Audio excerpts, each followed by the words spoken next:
हम सांप्रदायिक बहिष्कार का एक विस्तृत ब्लैक एंड व्हाइट विश्लेषण करेंगे और आपको यह दिखाएंगे कि क्या अब भारत के हिंदू और मुसलमानों के बीच सौहार्द खत्म हो गया है।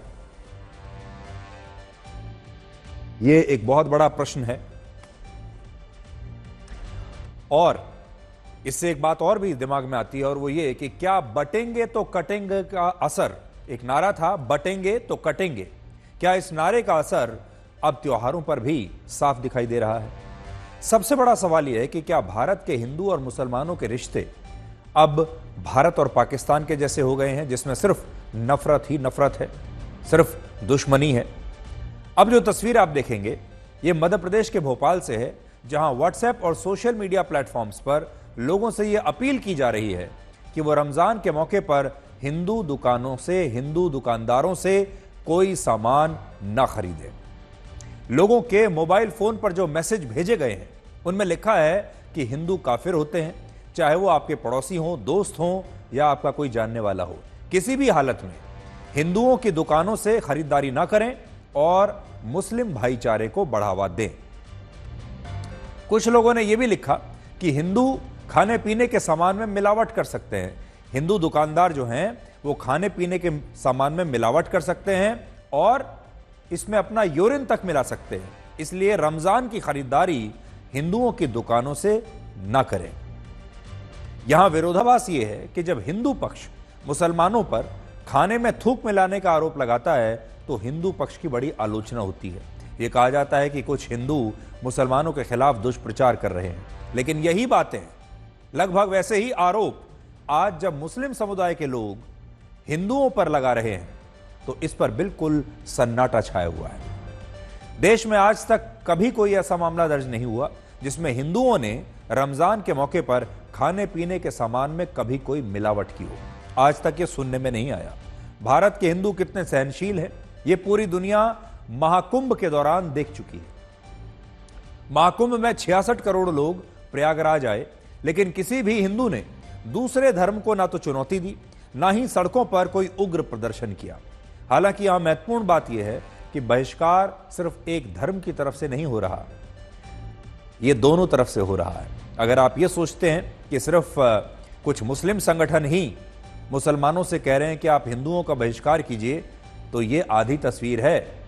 दूसरी तरफ भी यही हो रहा है।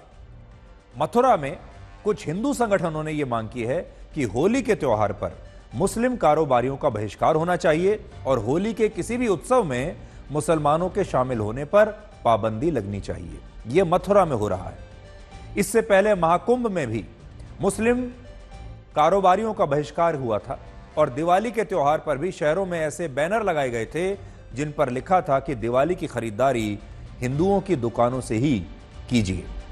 इसी तरह की एक और खबर गुजरात के वडोदरा से आई है, जहां नगर निगम ने रमजान के महीने में मुस्लिम बच्चों के लिए स्कूलों के समय को बदल दिया है और कहा है कि जिस स्कूल में मुस्लिम छात्रों की संख्या ज्यादा है वहां उन्हें स्कूल आने के समय में कुछ देर की छूट दी जाएगी। अब हिंदू संगठन इस फैसले का भी विरोध कर रहे हैं और उनका कहना है कि भारत पाकिस्तान या बांग्लादेश नहीं है, यह भारत है जहां इस तरह के फैसले लागू किए जा रहे हैं। ये लोग भारत को पाकिस्तान या बांग्लादेश बनाने पर तुले हैं। पिछले साल नवरात्रि के मौके पर हरियाणा सरकार ने भी हिंदू छात्रों के लिए स्कूलों के समय को बदल दिया था और कहा था कि वो दुर्गा अष्टमी के दिन 2 घंटे देर से स्कूल आ सकते हैं, लेकिन तब इस पर कोई विवाद नहीं हुआ।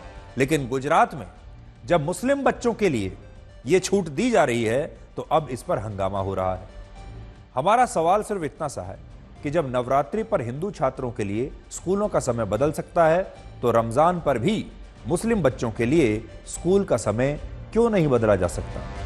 इन खबरों को देखकर ऐसा लगता है कि अब देश में असहनशीलता बढ़ रही है और हिंदू और मुसलमान एक दूसरे का बहिष्कार कर रहे हैं। लेकिन क्या वाकई ऐसा है?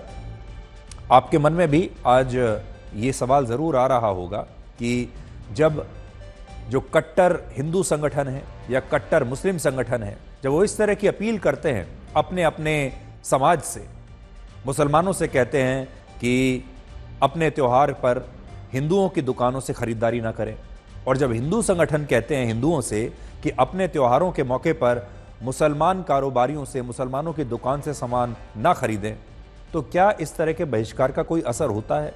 क्या देश के ज़्यादातर हिंदू और मुसलमान वाकई इस तरह के बहिष्कार की बातों को मान लेते हैं? सच्चाई क्या है? सच्चाई यह है कि यह बहिष्कार कुछ चुनिंदा लोगों द्वारा किया जाता है। इसे मानने वाले भी बहुत कम लोग हैं। हिंदू संगठन मुसलमानों का बहिष्कार करते हैं, लेकिन सारे हिंदू, पूरा हिंदू समाज इस बहिष्कार को नहीं मानता। इसी तरह से मुस्लिम संगठन और कट्टरपंथी मौलवी हिंदुओं का बहिष्कार करते हैं, लेकिन पूरा मुस्लिम समाज इस बहिष्कार का समर्थन नहीं करता, बल्कि कुछ गिने चुने लोग ही करते हैं।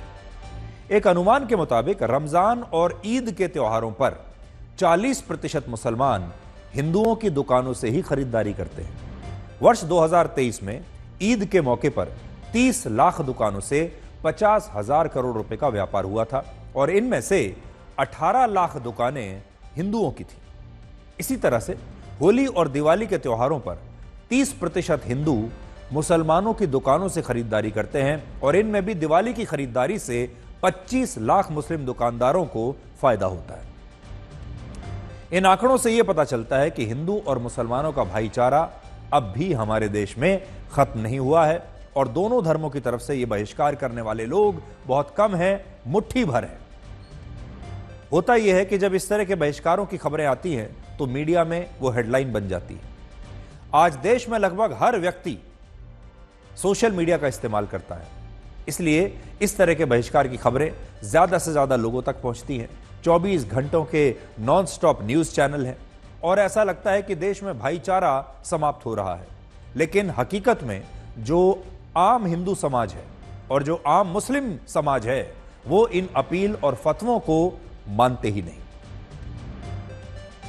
ठेला वही लगाता है जिसके 2 जून के खाने को नहीं होता है, उसमें हिंदू मुस्लिम नहीं देखना चाहिए।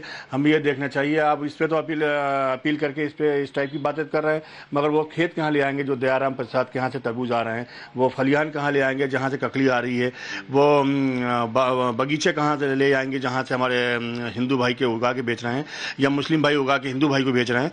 तो इस टाइप की चीज़ें हिंदुस्तान के अंदर नहीं होनी चाहिए। इस तरह के जो है वाहियात मैसेज जो हैं और आ रहे हैं हमारे मोबाइलों पे और हमारे काफ़ी दोस्तों के पास भी आए हैं ऐसे मैसेज, जो कि हम उनको नज़रअंदाज करते हैं और उनका किसी भी तरह से उनका सपोर्ट नहीं करते हैं, क्योंकि हमारे जितना भी व्यापार है एक दूसरे से जुड़ा हुआ व्यापार है और भारत की विशेषता है, अनेकता में एकता और भारत की विशेषता को बाधित करने वाले मैसेज हैं जिनको हम बहुत पुरजोर तरीके से इसकी मुखालफत करते हैं। जो लोग ये मैसेज चला रहे हैं वो मुसलमान तो कतई नहीं है, क्योंकि मुसलमान जो मज़हब है वो हमारा ये सिखाता है कि जिस देश में रहते हो उसकी मिट्टी से मोहब्बत करो, उस देश से मोहब्बत करो।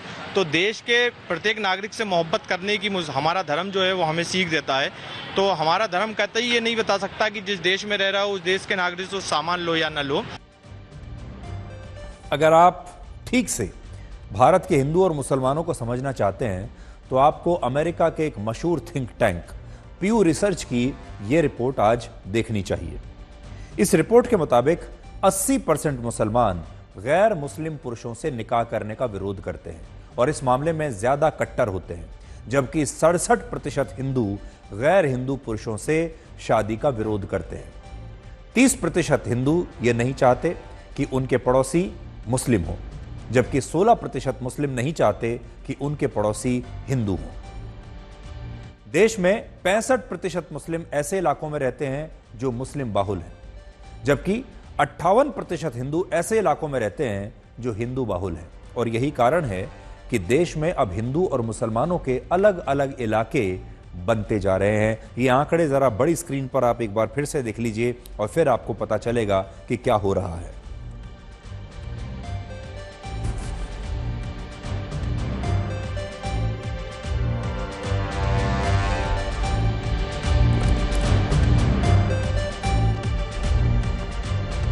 तो यहां आप देख सकते हैं ये जो आंकड़ा है, ये आंकड़ा अपने आप में आपको ये बता रहा है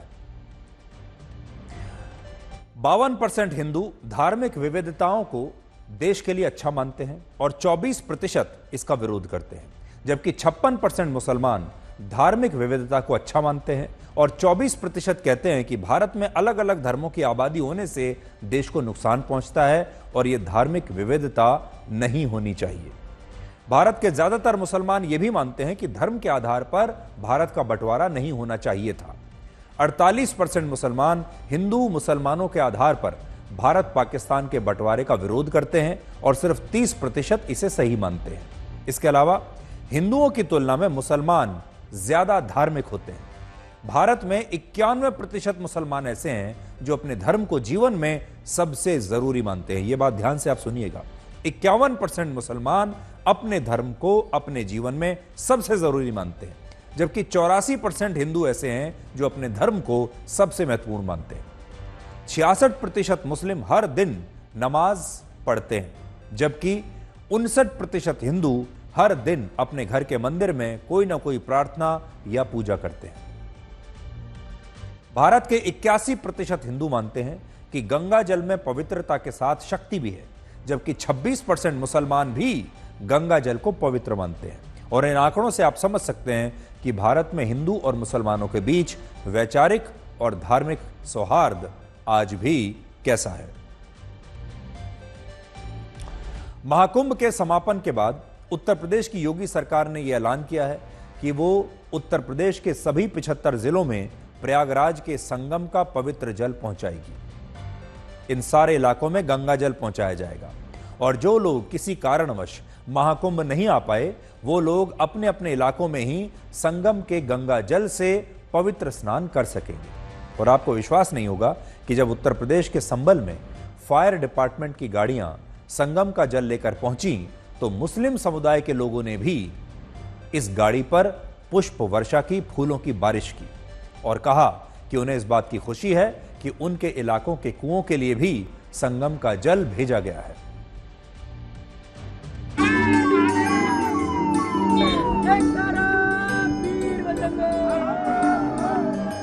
त्रिवेणी का जल जब संभल पहुंचा तो फूलों से उसका स्वागत किया गया। वैसे तो त्रिवेणी का महत्व केवल सनातन धर्म में है, लेकिन संभल में त्रिवेणी का जल हिंदू मुस्लिम सद्भावना का प्रतीक बन गया।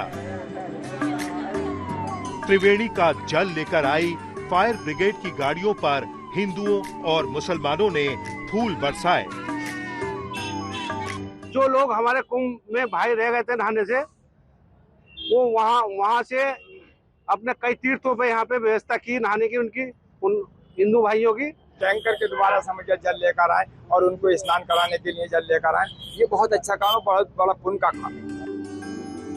महाकुंभ में सेवाएं दे रही फायर ब्रिगेड की गाड़ियां लौटते समय अपने साथ त्रिवेणी का जल ला रही हैं। ये उन लोगों के लिए है जो महाकुंभ में पवित्र स्नान नहीं कर पाए थे। ये जो तस्वीरें हैं यहाँ के वंश गोपाल तीर्थ की हैं, जहाँ लोग मौजूद हैं और फिलहाल यहाँ पर अब इस कुंड को के अंदर जो पूरा ये जल है उसको यहाँ पर जो डाल दिया गया है। संभल में भी इसी कारण से त्रिवेणी का जल लाया गया और पूरे सम्मान और विधि विधान के साथ उसे वंश गोपाल और नैमिषारण्य तीर्थ के कुंड में प्रवाहित किया गया। भी वंचित रह गए, किन्हीं कारणों से, स्वास्थ्य कारणों से नहीं जा पाए हैं, उन तक भी या जन जन तक इस लाभ को पहुंचाया जा सके, यही इसका लक्ष्य। त्रिवेणी संगम में से आज कुंभ का जल आया, खूब खूब धन्यवाद है। संभल आने वाले श्रद्धालु भी त्रिवेणी के जल के आने से खुश हैं। उनका कहना है कि त्रिवेणी का जल संभल को ऊंचा स्थान दिलाएगा। 68 तीर्थ हैं यहाँ पर, 19 कूप हैं। ये पवित्र नगरी है, मोक्ष की नगरी है। लेकिन ये भी कहा जाता है यदि गंगा जी यहाँ आ जाएं तो फिर गया जी का स्थान भी प्राप्त कर लेगा। लेकिन आज तो यहाँ त्रिवेणी आ गई है। संभल की तरह ही यूपी के सभी जिलों में त्रिवेणी का जल पहुंचाया जाएगा। महाकुंभ में फायर ब्रिगेड की 300 से ज्यादा गाड़ियां लगी थी, जिनकी क्षमता 1200 लीटर से लेकर 12,000 लीटर तक थी। संभल से अभिनव माथुर, आज तक। अब आप ये देखिए कि हमारे देश की राजनीति में इस तरह के बहिष्कारों का इस्तेमाल कैसे होता है। विपक्ष के नेता राहुल गांधी, उनकी बहन और लोकसभा सांसद प्रियंका गांधी वाड्रा, कांग्रेस पार्टी के अध्यक्ष मल्लिकार्जुन खड़गे, लालू यादव, उनके बेटे तेजस्वी यादव, शरद पवार की पार्टी और अरविंद केजरीवाल जैसे विपक्षी नेताओं ने हिंदुओं के सबसे बड़े धार्मिक आयोजन महाकुंभ की लोगों को शुभकामनाएं नहीं दी, कम से कम सोशल मीडिया पर तो बिल्कुल नहीं दी। लेकिन इन सारे नेताओं ने भारत के मुसलमानों को रमजान की मुबारकबाद जरूर दी है, और जो नेता महाकुंभ के आयोजन पर सवाल उठा रहे थे, इसे मृत्यु कुंभ और फालतू की चीज कह रहे थे, वो तमाम विपक्षी नेता इफ्तार पार्टी की तैयारियों में इस समय जुटे हुए हैं, और यह पहली बार नहीं हो रहा है। अयोध्या में राम मंदिर के उद्घाटन के वक्त भी यही हुआ था, और उस विरोध के बाद भी देश भर में विपक्षी दलों की सीटें 127 से बढ़कर 232 हो गई थी। कांग्रेस की सीटें 52 से बढ़कर 99 हो गई थी, और अयोध्या की फैजाबाद सीट पर भी समाजवादी पार्टी और कांग्रेस के गठबंधन की जीत हुई थी। यह तस्वीर जरा आप देखिए बड़ी स्क्रीन पर, आपको कुछ याद आएगा। आपको याद होगा जब राम मंदिर का उद्घाटन हुआ था तो कांग्रेस सहित कई विपक्षी दलों ने इसका बहिष्कार किया था, और लोग तब कई विपक्षी नेता राम मंदिर के उद्घाटन में शामिल नहीं हुए थे। तब आप में से बहुत सारे लोगों को यह लगा होगा कि इससे कांग्रेस को बड़ा नुकसान होगा, राहुल गांधी को बड़ा नुकसान होगा, और देश के हिंदू उनसे नाराज हो जाएंगे, और अभी चुनाव आने ही वाले हैं, ये उन्होंने बड़ी गलती कर दी, और इस गलती का खामियाजा कांग्रेस और विपक्षी दलों को लोकसभा चुनाव में भुगतना पड़ेगा। लेकिन चुनावों के नतीजों से विपक्षी दलों को यह समझ में आया कि जब राम मंदिर का बहिष्कार करके भी उनके वोट और बढ़ सकते हैं, उनकी सीट और ज्यादा बढ़ सकती हैं, तो उन्हें महाकुंभ में शामिल होने या भारत के हिंदुओं को महाकुंभ की शुभकामनाएं देने की कोई आवश्यकता नहीं है। और यही कारण है कि आज आपको बहुत सारे ऐसे नेता मिल जाएंगे जिन्होंने महाकुंभ का विरोध किया था, लेकिन अब वो सारे नेता इफ्तार पार्टियों का आयोजन कर रहे हैं। तो ऐसा क्यों है कि जब एक बड़ी पार्टी का नेता महाकुंभ जैसे धार्मिक आयोजन की आलोचना कर देता है या उसका बहिष्कार करता है, राम मंदिर का बहिष्कार कर देता है, तो भी इस देश के हिंदू उससे नाराज नहीं होते, और चुनाव में भी उन्हें कोई नुकसान नहीं होता। इस राजनीति के पीछे असल में वोट बैंक की एक पूरी रणनीति छिपी हुई है, गणित है। और ये जो पूरा गणित है, ये आज आप ब्लैक एंड व्हाइट में समझिए। भारत में 45% ओबीसी, 17% दलित, 15% मुसलमान, 8% आदिवासी और 11% लोग सामान्य श्रेणी के रहते हैं। कांग्रेस और विपक्षी दलों की कोशिश यह रहती है कि वो 15% मुसलमानों को अपने साथ रखें और 80% हिंदुओं में से कम 25% को तोड़कर अपने बैंक में, वोट बैंक में शामिल कर लें, और यहां उनका वोट बैंक इन दोनों को मिला के लगभग 40% तक चला जाता है। तो कांग्रेस के नेता ये जानते हैं कि अगर वो राम मंदिर का बहिष्कार करेंगे, अगर वो महाकुंभ का बहिष्कार करेंगे, तो देश के मुस्लिम वोटर्स उनसे खुश होंगे। उन्हें लगेगा कि ये सारी पार्टियां असल में मुसलमानों के साथ हैं, हिंदुओं के साथ तो बिल्कुल नहीं है। इसलिए मुसलमानों के जितने भी वोट हैं 15 से लेकर 20%, ये पूरा वोट बैंक इन पार्टियों को मिल जाता है, उनके पास चला जाता है। अब बाकी 40% तक पहुंचने के लिए उन्हें 20 से 25% और चाहिए, और वो हिंदू वोट बैंक को तोड़कर ले लेते हैं। भारत में अब तक जिस भी पार्टी को 40% या उससे ज्यादा वोट मिले हैं, वो देश और यहां तक कि कई राज्यों में भी चुनाव जीतकर सरकार बनाने में कामयाब रही है। तो आप ये मान लीजिए कि भारत में अगर लोकसभा चुनाव में आपको 40% वोट मिल जाएं तो आप सरकार बना सकते हैं। राज्यों के चुनाव में भी 40% अगर वोट मिल जाए किसी पार्टी को, तो वो चुनाव को सरकार बनाने का एक बड़ा दावेदार बन जाता है। और इस 40% को इन पार्टियों ने दो हिस्सों में बांट लिया है, 20% मुसलमानों के वोट और 20% हिंदुओं के वोट। हिंदुओं में भी वो वोट जो मोदी का विरोध करने वाले हिंदू हैं, जो अपने आप को सेकुलर या धर्मनिरपेक्ष कहने वाले हिंदू हैं, क्योंकि हिंदुओं में भी एक बड़ी संख्या ऐसी है जो जातियों के हिसाब से चलते हैं। वर्ष 2014 में बीजेपी का वोट शेयर 31.3% था और उनकी सरकार बन गई थी। 2019 में बीजेपी को 37.8% वोट मिले उनकी सरकार बड़ी आसानी से बन गई और 2024 में बीजेपी को 36.6% वोट मिले और बीजेपी ने तीनों बार 40% से कम वोट लेकर भी सरकार बनाई। और अब विपक्षी दलों की भी यही रणनीति है कि वो ये 40% वोट शेयर किसी न किसी तरीके से हासिल कर ले, जिस 40 में से वो समझते हैं कि 20% तो मुसलमानों का आ जाएगा। ये वो वोट शेयर होगा जो सिर्फ हिंदू आयोजनों की आलोचना करने से ही उन्हें लगता है उन्हें मिल जाएगा। इसके लिए वो महाकुंभ और अयोध्या के राम मंदिर का विरोध करके 15 से 20% मुस्लिम वोटों को अपने पक्ष में एकजुट कर लेते हैं और जातिगत जनगणना और दूसरे मुद्दों की मदद से हिंदुओं के 80% में से 25% वोट ये अपने पक्ष में करने की कोशिश करते हैं और इनमें भी पिछड़ी जातियों के वोटों पर ज्यादा जोर रहता है, जो वर्ष 2014 से पहले कांग्रेस और दूसरे विपक्षी दलों को मिला करते थे। तो ये इनका गणित है। अब आप ये देखिए कि जब हमारे देश में एक खास वोट बैंक की राजनीति के लिए राम मंदिर और महाकुंभ का विरोध होता है और रमजान के मौके पर इफ्तार पार्टियां की जाती हैं, तब इसी देश में कुछ सरकारें आर्थिक मदद के लिए मंदिरों के दान का भी इस्तेमाल कर लेना चाहती हैं। आर्थिक संकट के बीच हिमाचल प्रदेश की कांग्रेस सरकार ने हिमाचल प्रदेश के 35 बड़े मंदिरों और डिप्टी कमिश्नर्स को एक चिट्ठी लिखी है, जिसमें यह कहा गया है कि राज्यों की 2 बड़ी योजनाओं के संचालन के लिए मंदिर समितियां अपने खजाने से उन्हें दान कर सकती हैं। इनमें एक योजना का नाम है मुख्यमंत्री सुखाश्रय योजना। इसके तहत अनाथ और गोद लिए गए बच्चों को 6,000 रुपए की आर्थिक सहायता दी जाती है। दूसरी योजना का नाम है मुख्यमंत्री सुख शिक्षा योजना, जिसमें जरूरतमंद महिलाओं और दिव्यांग माता पिता के बच्चों की शिक्षा के लिए सरकार मदद देती है, पैसा देती है। ये दोनों योजनाएं सरकार की थी, हिमाचल प्रदेश की सरकार की, लेकिन अब वहां की सरकार मंदिरों से कह रही है कि आप इन योजनाओं के लिए हमें दान दीजिए और मंदिरों से मिलने वाले पैसे से इन योजनाओं का संचालन करना चाहती है सरकार और उसकी नजर मंदिरों के खजाने पर है।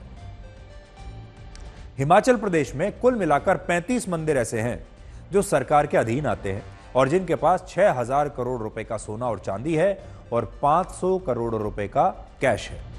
बड़ी बात यह है कि हिमाचल प्रदेश में लगभग 500 मस्जिदें भी हैं और इन मस्जिदों को भी चंदे में लाखों रुपए मिलते हैं, करोड़ों रुपए मिलते हैं, लेकिन इन मस्जिदों से राज्य सरकार कोई पैसा नहीं लेती और असल में ये पूरे देश में होता है। भारत में मस्जिदों को जो चंदा मिलता है उस पर सरकार का कोई कंट्रोल नहीं होता। किसी भी राज्य की सरकार ये नहीं कह सकती कि वो मस्जिदों को होने वाली आमदनी का कुछ हिस्सा विकास के काम पर खर्च करेगी। हमारी सरकार उल्टा वक्फ बोर्ड को ही हर साल करोड़ों रुपए की मदद देती है। केंद्र सरकार के अल्पसंख्यक मंत्रालय से वक्फ बोर्ड को हर साल 60 से 65 करोड़ रुपए दिए जाते हैं और राज्य सरकारें भी वक्फ बोर्ड को हर साल 10 से लेकर 50 करोड़ रुपए तक देती हैं।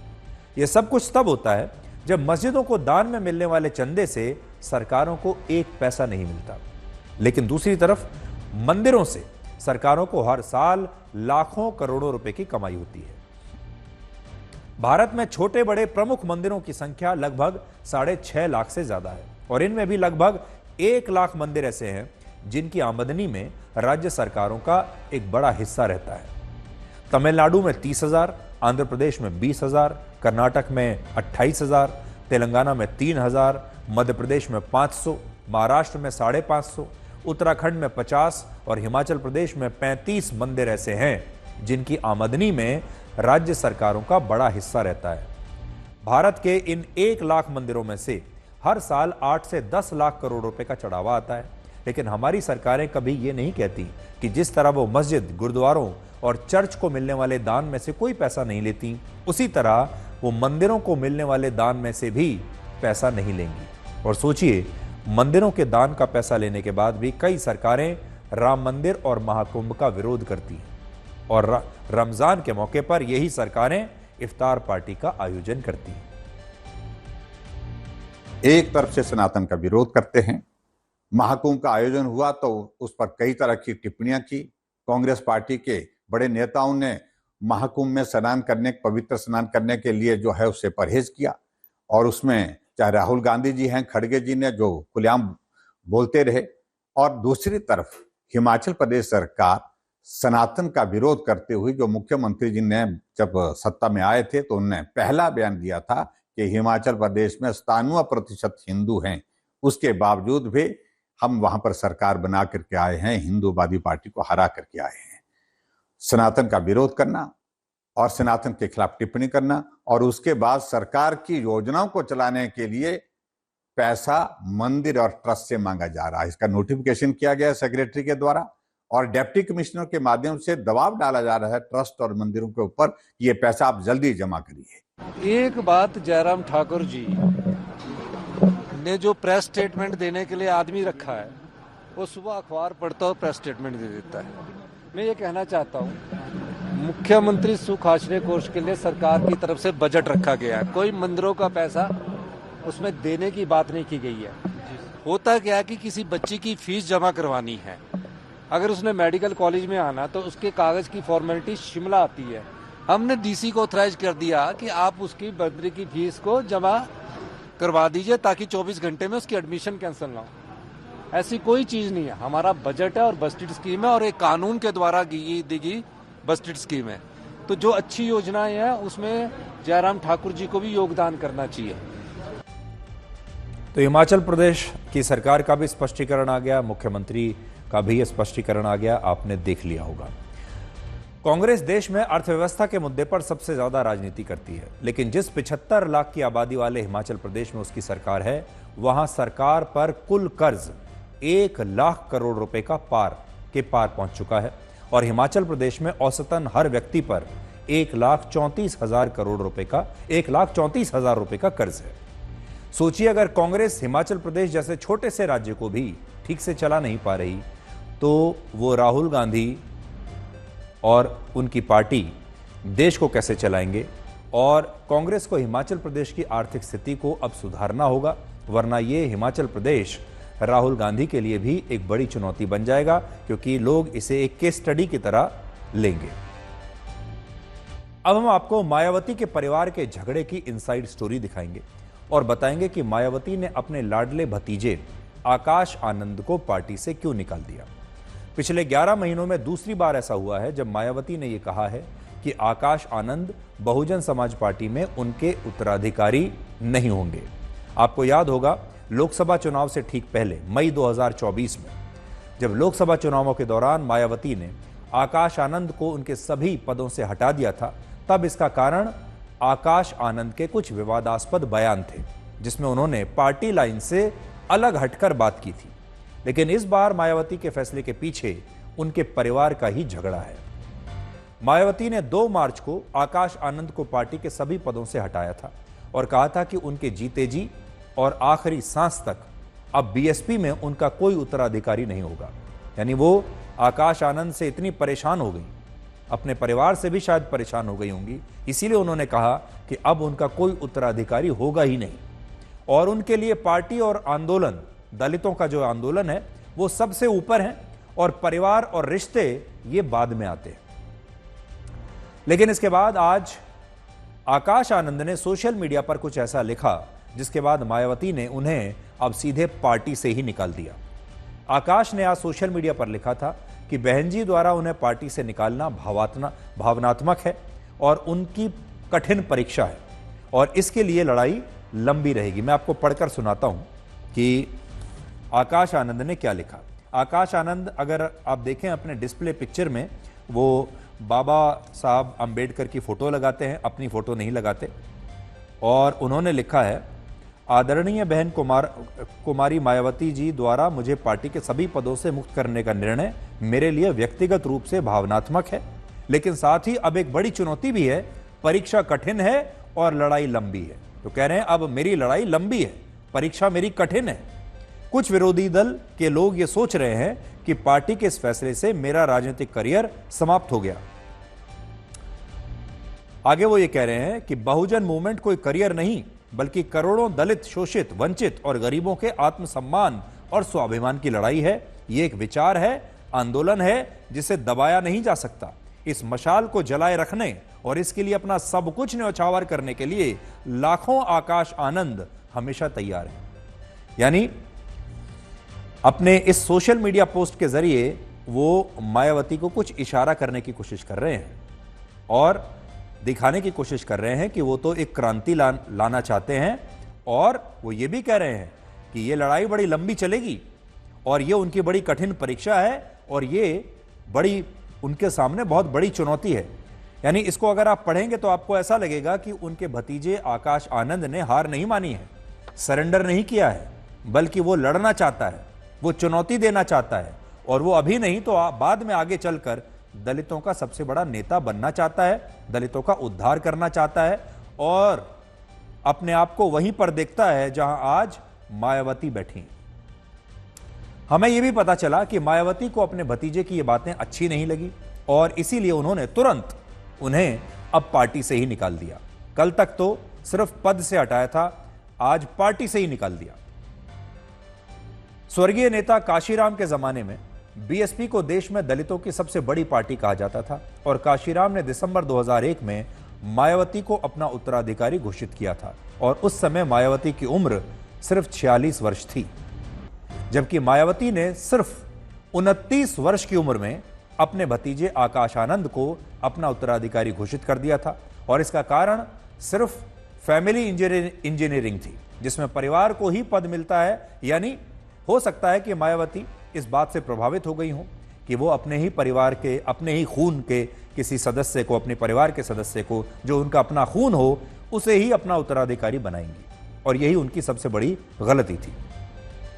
अब इसी परिवार में झगड़े के कारण मायावती ने आकाश आनंद, उनकी पत्नी और उनके ससुर से हमेशा के लिए दूरी बना ली है। अब देखिए इसमें आकाश आनंद के ससुर की एंट्री कैसे हो गई और पत्नी की एंट्री कैसे हो गई। इसीलिए हम आपसे कह रहे हैं कि ये जो कलह है ये पारिवारिक कलह है, राजनीतिक नहीं है। आकाश आनंद पर हुई कार्रवाई में उनकी पत्नी प्रज्ञा सिद्धार्थ और प्रज्ञा सिद्धार्थ के पिता यानी आकाश के ससुर अशोक सिद्धार्थ का बहुत बड़ा रोल है और इन दोनों को ही मायावती पसंद नहीं करती। इन दोनों को मायावती ने स्वार्थी बताया है और कहा है कि आकाश आनंद अपने ससुर के प्रभाव में स्वार्थी और अहंकारी हो गए थे, जिसके कारण उन्हें बीएसपी से निकाल दिया गया है। 18 दिन पहले 12 फरवरी को मायावती ने आकाश आनंद के ससुर अशोक सिद्धार्थ और उनके करीबी नितिन सिंह को भी ऐसे ही पार्टी से बाहर कर दिया था और यह एक्शन संगठन में गुटबाजी और अनुशासनहीनता के कारण लिया गया था। 29 साल के आकाश आनंद की शादी प्रज्ञा सिद्धार्थ से वर्ष 2023 में हुई थी, ज्यादा पुरानी बात नहीं है। और बताया जाता है कि इन दोनों की मुलाकात लंदन में पढ़ाई के दौरान हुई थी। हालांकि प्रज्ञा सिद्धार्थ के पिता अशोक सिद्धार्थ वर्ष 2008 में ही मायावती के कहने पर अपनी नौकरी छोड़कर राजनीति में आ गए थे और मायावती उन पर इतना भरोसा करती थी कि उन्हें वर्ष 2009 में उन्होंने अशोक सिद्धार्थ को उत्तर प्रदेश की विधान परिषद का सदस्य भी बना दिया था। इसके बाद मायावती ने अशोक सिद्धार्थ को वर्ष 2016 में राज्यसभा का सांसद बनाया और जब आकाश आनंद ने यह कहा कि वो अशोक सिद्धार्थ की बेटी प्रज्ञा से शादी करना चाहते हैं तो मायावती बड़ी खुश हुई थी और वो इसके लिए तुरंत तैयार हो गई, क्योंकि उन्हें लगा कि पार्टी में उनके एक जो करीबी नेता हैं, उनके सहयोगी हैं, अगर उनकी बेटी से ही आकाश शादी कर रहा है तो इससे अच्छा क्या हो सकता है। लेकिन इसके बाद जब आकाश आनंद बहुजन समाज पार्टी के नेशनल कोऑर्डिनेटर बन गए और मायावती ने अब उन्हें अपना उत्तराधिकारी घोषित कर दिया तो ऐसा कहा गया कि आकाश आनंद के फैसलों में उनके ससुर और पत्नी का दखल बढ़ने लगा। यानी आकाश आनंद, उनकी पत्नी और उनके ससुर एक टीम की तरह काम करने लगे और उन्हें अपना उज्जवल भविष्य दिखाई देने लगा और उन्हें ऐसा लगने लगा जैसे वो अपने हिसाब से आगे चलकर पार्टी चलाएंगे, क्योंकि मायावती ये कह चुकी थी कि आकाश आनंद ही उनके उत्तराधिकारी हैं। तो इन सबको यह लगा कि आगे चलकर मायावती की कुर्सी पर आकाश आनंद ही बैठने वाले हैं। पार्टी संगठन से जुड़े बड़े बड़े फैसले, पार्टी के विस्तार और चुनावों से को लेकर आकाश आनंद जो रणनीतियां बनाया करते थे, उनमें उनके ससुर अशोक सिद्धार्थ की बहुत बड़ी भूमिका होती थी। और यह बात जब मायावती को पता चली कि उनकी पार्टी उनके ही हाथ से निकल रही है, उनकी पार्टी में जो है उनके ही विरोधी अब हावी हो रहे हैं, उनसे बिना पूछे फैसले लिए जा रहे हैं, तो उन्हें ये बात अच्छी नहीं लगी और उन्हें ऐसा लगा कि अब ये पार्टी पहले गई है आकाश आनंद के हाथ में और आकाश के हाथों से होते हुए ये चली गई है आकाश के ससुर के हाथ में। और रिमोट कंट्रोल से असल में आकाश आनंद के ससुर ही ये पार्टी चला रहे हैं। मायावती ने इस दखल को काफी दिनों तक तो इग्नोर किया, वो सहन करती रही। लेकिन पिछले महीने 7 तारीख को जब आकाश आनंद के साले यानी उनकी पत्नी के भाई की शादी हुई तो मायावती ने आकाश आनंद को कहा कि वो इस शादी में शामिल ना हो। तो उनकी पत्नी प्रज्ञा के भाई की जब शादी हुई तो मायावती ने सारे बड़े नेताओं को यह आदेश दिया, ऐसा कहा जाता है कथित रूप से, कि वो लोग इस शादी में शामिल ना हो। आकाश को भी कहा कि आप इस शादी में शामिल ना होइए। लेकिन आकाश आनंद ने मायावती की बात नहीं मानी और वो अपने साले की शादी में शामिल हुए और बीएसपी के और भी कई बड़े नेता आकाश आनंद की वजह से ही इस शादी में चले गए और यही बात मायावती को चुभ गई। बीएसपी के बाकी नेताओं को लगा होगा कि आकाश आनंद उनके भविष्य के नेता हैं, उन्हें नाराज करना ठीक नहीं है, उनके अपने साले की शादी हो रही है तो जाना चाहिए, थोड़ा मक्खन लगाना चाहिए, इसलिए सारे नेता वहां चले गए। मायावती को इससे यह लगने लगा कि उनकी पार्टी को आकाश आनंद के जरिए अशोक सिद्धार्थ ने हाईजैक कर लिया है और अशोक सिद्धार्थ को पार्टी से हटाकर भी कोई फायदा नहीं है, क्योंकि वो अपनी बेटी की मदद से आकाश आनंद को ऐसे ही प्रभावित करते रहेंगे और बीएसपी मायावती के हाथ से निकलकर एक तरीके से अशोक सिद्धार्थ के हाथ में चली जाएगी, ऐसा उन्हें लगा और इसी वजह से उन्होंने ये फैसला लिया। अब आप यहां पर आइए। पहले काशीराम, उन्होंने बीएसपी को इतना मजबूत बनाया कि वो देश भर में दलितों की पहली पसंद बन गई। उसके बाद मायावती ने जी तोड़ मेहनत की और बीएसपी को और ज्यादा मजबूत किया और मायावती ने ग्राउंड पर रहकर काम किया।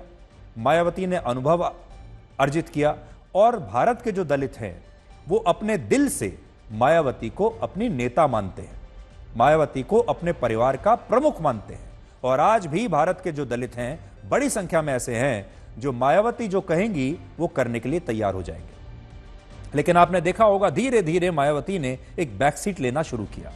मायावती ने धीरे धीरे, जो चुनाव जब हो रहे थे लोगों को ऐसा लगा जैसे वो बहुत ज्यादा दिलचस्पी ले नहीं रही हैं और फिर उन्होंने धीरे से आकाश आनंद को अपना उत्तराधिकारी घोषित कर दिया और इसके बाद से ही ये कला शुरू हो गई।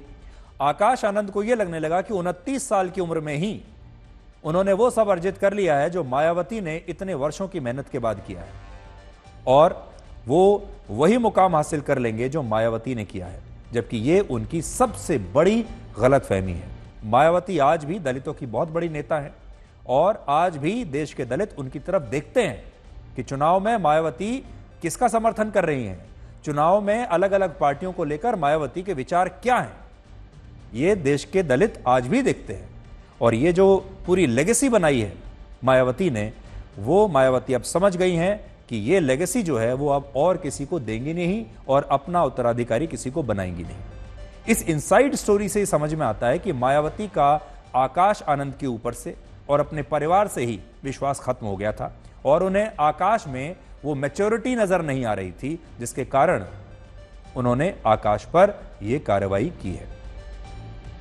यह घटना उन सभी राजनीतिक पार्टियों के लिए एक सीख है जिन पर एक परिवार का शासन रहता है।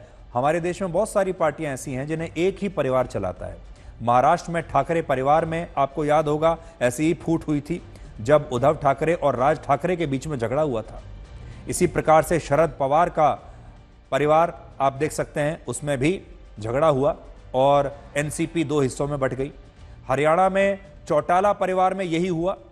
बिहार में दिवंगत नेता रामविलास पासवान के परिवार में भी ऐसे ही फूट हुई। झारखंड में हेमंत सोरेन का परिवार भी टूट चुका है और अब मायावती के परिवार में भी यही हो रहा है। ये आज ऐसे सारे राजनीतिक परिवारों के लिए एक सीख है कि जरूरी नहीं है कि अगला उत्तराधिकारी आपके परिवार से ही हो। जरूरी नहीं है कि आपके परिवार में अगर कोई पैदा हुआ है उसके अंदर राजनीतिक समझ नहीं है, वो मेहनती नहीं है, परिश्रमी नहीं है, परिपक्वता नहीं है, उसके अंदर नेता बनने की जो खूबियां हैं वो नहीं है, लेकिन उसके बाद भी ज्यादातर राजनीतिक खानदान अपने बच्चों को ही अपना उत्तराधिकारी बना देते हैं और आखिर तक वो बने रहते हैं। इसीलिए आपने देखा होगा एक बड़े नेता का बेटा दूसरा वो उसके बाद पार्टी अध्यक्ष बनता है, एक मुख्यमंत्री के बाद उसका बेटा मुख्यमंत्री बनता है, और इसी तरीके से ये सब चलता चला जाता है। लेकिन मायावती ने एक अपवाद किया है और पूरे देश को बताया है कि वो अपने परिवार के सदस्य को कुर्सी पर बैठा भी सकती हैं और फिर हटा भी सकती हैं। आज वर्ल्ड वाइल्ड लाइफ डे है और इस मौके पर प्रधानमंत्री नरेंद्र मोदी आज शेरों को देखने के लिए गिर के जंगल में पहुंचे, शेरों से मिलने के लिए आप ऐसा कह सकते हैं। गुजरात के जूनागढ़ में मौजूद गिर के जंगल एशियाई शेरों के लिए दुनिया का इकलौता प्राकृतिक आवास माना जाता है और प्रधानमंत्री मोदी को वाइल्ड लाइफ फोटोग्राफी का बड़ा शौक है। इसलिए जंगल सफारी में वो अपने साथ अपना DSLR कैमरा भी लेकर गए और अपने कैमरे से उन्होंने बहुत शानदार तस्वीरें ली हैं जो आज हम आपको इस समय आपकी बड़ी स्क्रीन पर दिखाते हैं। प्रधानमंत्री मोदी ने जंगल सफारी का एक वीडियो भी शेयर किया है और देश के लोगों से गिर के जंगलों में आने की अपील की है।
वाइल्ड लाइफ कैमरा और प्रधानमंत्री का एक पुराना रिश्ता रहा है, पुराना कनेक्शन रहा है और हमने कई मौकों पर देखा है कि प्रधानमंत्री मोदी वन्य जीवों की तस्वीरें बड़े शौक से खींचते हैं। 17 सितंबर वर्ष 2022 को भी प्रधानमंत्री नरेंद्र मोदी ने अपना जन्मदिन कूनो नेशनल पार्क में बनाया था और उस दिन उन्होंने नामीबिया से लाए गए 2 चीतों को नेशनल पार्क में छोड़ा था और फिर अपने कैमरे से उनकी तस्वीरें भी ली थी।